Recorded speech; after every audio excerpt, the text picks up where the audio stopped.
परिवारों के साथ मेरी संवेदनाएं हैं। पीड़ित परिवारों की आर्थिक मदद भी की जा रही है। साथियों, बीते 2 वर्षों में कोरोना को लेकर ये हमारी 24वीं मीटिंग है। कोरोना काल में जिस तरह केंद्र और राज्यों ने मिलकर काम किया, उसने कोरोना के खिलाफ देश की लड़ाई में अहम भूमिका निभाई है। मैं सभी मुख्यमंत्रियों, राज्य सरकारों और अधिकारियों के साथ सभी कोरोना वॉरियर्स की प्रशंसा करता हूं।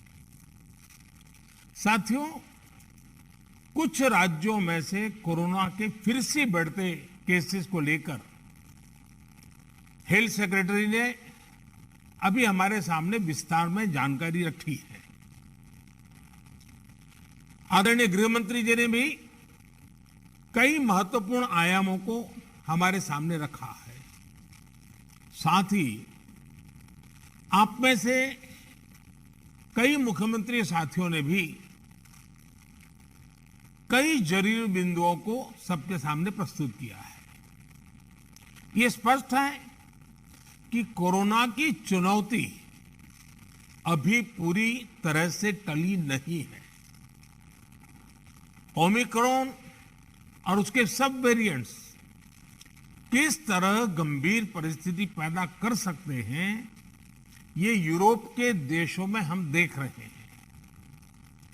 पिछले कुछ महीनों में कुछ देशों में इन सब वेरिएंट्स की वजह से कई सर्ज आए हैं। हम भारतवासियों ने कई देशों की तुलना में अपने देश में हालात को काफी बेहतर और नियंत्रण में रखा है। इन सब के बावजूद पिछले 2 हफ्तों से जिस तरह से कुछ राज्यों में केसेस बढ़ रहे हैं, उससे हमें अलर्ट रहने की जरूरत है। हमारे पास कुछ महीने पहले जो लहर आई, उस लहर ने हमने उसमें से बहुत कुछ सीखा भी है। सभी देशवासी ओमिक्रॉन लहर से सफलतापूर्वक निपटे, बिना पैनिक किए देशवासियों ने मुकाबला भी किया।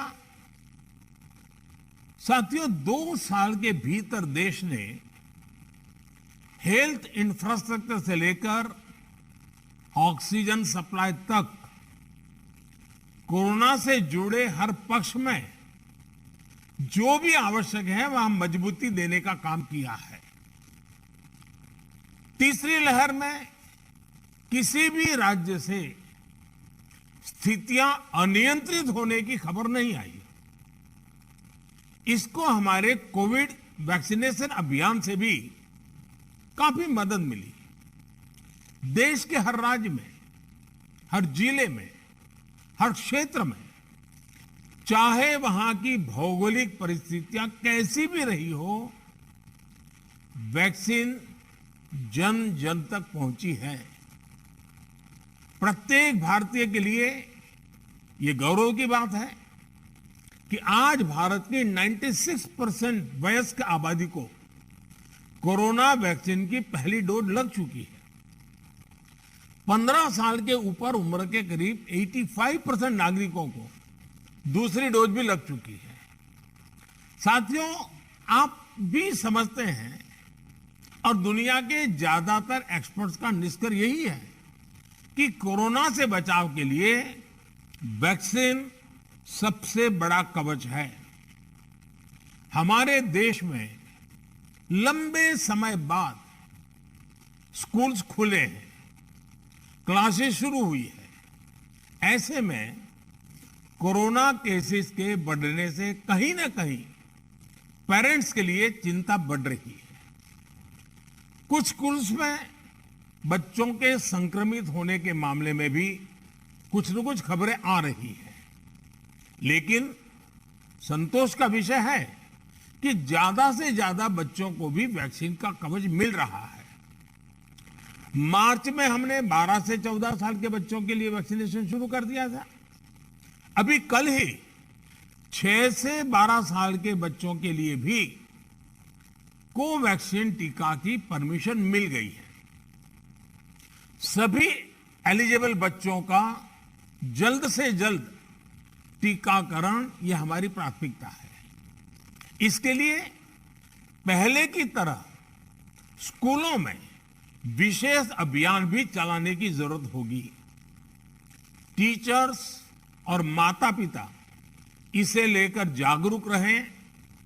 हमें ये भी सुनिश्चित करना होगा। वैक्सीन सुरक्षा कवच की मजबूती के लिए देश में सभी वयस्कों के लिए प्रिकॉशन डोज भी उपलब्ध हैं। टीचर्स, पेरेंट्स और बाकी एलिजिबल लोग भी प्रिकॉशन डोज ले सकते हैं। इस तरह भी हमें उन्हें जागरूक करते रहना होगा। साथियों, तीसरी लहर के दौरान हमने हर दिन 3 लाख से ज्यादा केसेस देखे हैं। हमारे सभी राज्यों ने इन केसेस को हैंडल भी किया और बाकी सामाजिक आर्थिक गतिविधियों को भी गति दी। यही बैलेंस आगे भी हमारी स्ट्रेटेजी का हिस्सा रहना चाहिए। हमारे साइंटिस्ट और एक्सपर्ट्स नेशनल और ग्लोबल सिचुएशन को लगातार मॉनिटर कर रहे हैं। उनके सुझावों पर हमें प्रिएम्प्टिव, प्रोएक्टिव और कलेक्टिव अप्रोच के साथ काम करना होगा। इन्फेक्शंस को शुरुआत में ही रोकना हमारी प्राथमिकता पहले भी थी और अब भी यही रहनी चाहिए। आप सबने भी जिस बात का उल्लेख किया, टेस्ट, ट्रैक और ट्रीट की हमारी स्ट्रेटेजी को भी हमें उतने ही प्रभावी तौर पर लागू करना है। आज कोरोना की जो स्थिति है उसमें ये जरूरी है कि अस्पतालों में भर्ती मरीजों में जो हमारे गंभीर इन्फ्लुएंजा के केसेस हैं उनका 100% RT-PCR टेस्ट हो। इसमें जो भी पॉजिटिव आते हैं उनका सैंपल जीनोम सीक्वेंसिंग के लिए जरूर भेजें।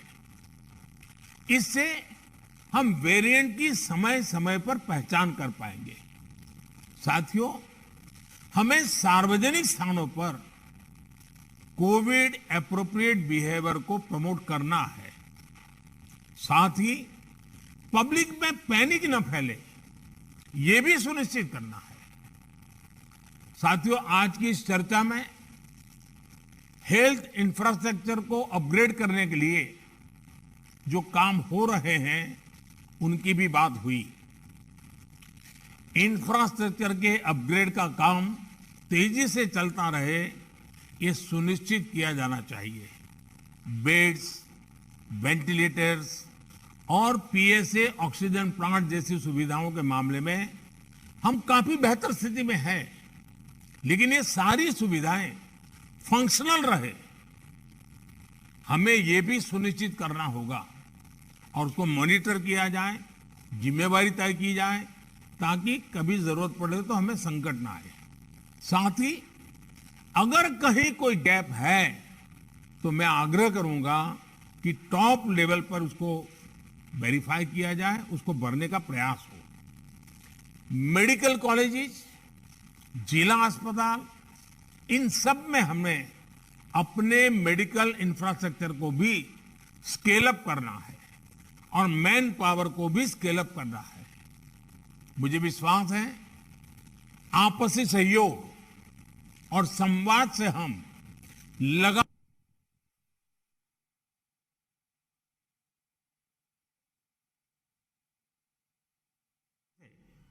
कोरोना के खिलाफ लड़ाई लड़ते भी रहेंगे और रास्ते भी निकालते रहेंगे। साथियों, कोऑपरेटिव फेडरलिज्म की जिस भावना को संविधान में व्यक्त किया गया है, उस पर चलते हुए भारत ने कोरोना के खिलाफ मजबूती से ये लंबी लड़ाई लड़ी है। वैश्विक परिस्थितियों की वजह से, बाहरी कारकों की वजह से देश की आंतरिक परिस्थितियों पर जो प्रभाव होता है, केंद्र और राज्यों ने मिलकर उसका मुकाबला किया भी है और आगे भी करना ही होगा। केंद्र और राज्यों के साझा प्रयासों से ही आज देश में बड़े स्तर पर हेल्थ इंफ्रास्ट्रक्चर में सुधार हो पाया है। लेकिन साथियों, आज इस चर्चा में मैं एक और पक्ष का जिक्र करना चाहता हूं। आज की वैश्विक परिस्थितियों में भारत की अर्थव्यवस्था की मजबूती के लिए आर्थिक निर्णयों में केंद्र और राज्य सरकारों का तालमेल, उनके बीच सामंजस्य पहले से अधिक आवश्यक है। आप सभी इस बात से परिचित हैं कि जो युद्ध की परिस्थिति पैदा हुई है और जिस प्रकार से सप्लाई चेन प्रभावित हुई है, और ऐसे माहौल में दिनों दिन चुनौतियां बढ़ती जा रही हैं। ये संकट, वैश्विक संकट, अनेक चुनौतियां लेकर के आ रहा है। ऐसे संकट के समय में केंद्र और राज्यों के बीच तालमेल को, कोऑपरेटिव फेडरलिज्म की भावना को और बढ़ाना अनिवार्य हो गया है। अब मैं एक छोटा सा उदाहरण देता हूं। जैसे पेट्रोल डीजल की कीमतों का एक विषय हम सबके सामने है। देशवासियों पर पेट्रोल डीजल की बढ़ती कीमत का बोझ कम करने के लिए केंद्र सरकार ने एक्साइज ड्यूटी में कमी की थी। पिछले नवंबर महीने में कम की थी। केंद्र सरकार ने राज्यों से भी आग्रह किया था कि वो अपने यहां टैक्स कम करे और ये बेनिफिट नागरिकों को ट्रांसफर करे। इसके बाद कुछ राज्यों ने तो भारत सरकार की इस भावना के अनुरूप यहां टैक्स कम कर दिया, लेकिन कुछ राज्यों द्वारा अपने राज्य के लोगों को इसका कोई लाभ नहीं दिया गया। इस वजह से पेट्रोल डीजल की कीमतें इन राज्यों में अब भी दूसरों के मुकाबले कहीं ज्यादा है। ये एक तरह से इन राज्यों के लोगों के साथ अन्याय तो है ही, साथ ही पड़ोसी राज्यों को भी नुकसान पहुंचाता है। स्वाभाविक है कि जो राज्य टैक्स में कटौती करते हैं उन्हें राजस्व की हानि होती है। जैसे अगर कर्नाटका ने टैक्स में कटौती नहीं की होती तो उसे इन 6 महीनों में 5,000 करोड़ रुपए से ज्यादा का राजस्व मिलता। गुजरात ने भी टैक्स कम नहीं किया होता तो उसे भी 3,500-4 हजार करोड़ रुपए से ज्यादा का राजस्व और मिलता।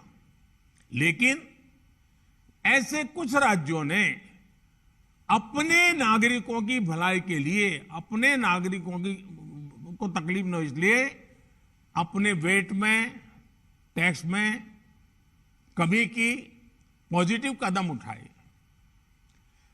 वहीं गुजरात और कर्नाटक के पड़ोसी राज्यों ने टैक्स में कमी न करके इन 6 महीनों में 3,500 करोड़ रुपए से लेकर के 5-5.5 हजार नवंबर महीने में वैट कम करने की बात की थी। सबको मैंने प्रार्थना की थी।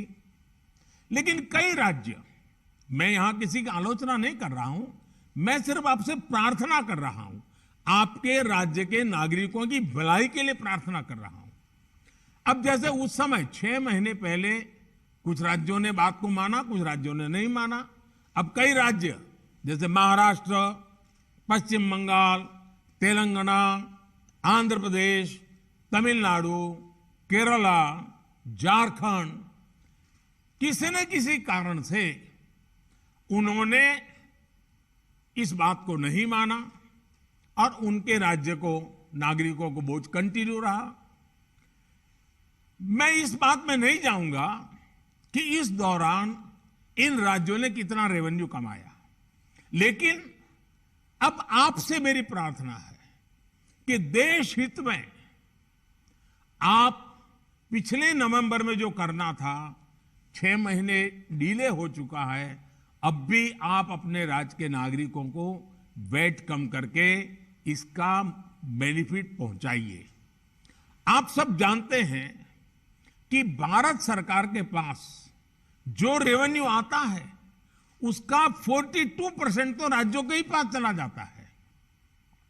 मेरा सभी राज्यों से आग्रह है कि वैश्विक संकट के इस समय में कोऑपरेटिव फेडरलिज्म की भावना पर चलते हुए एक टीम के रूप में हम सब मिलकर काम करें।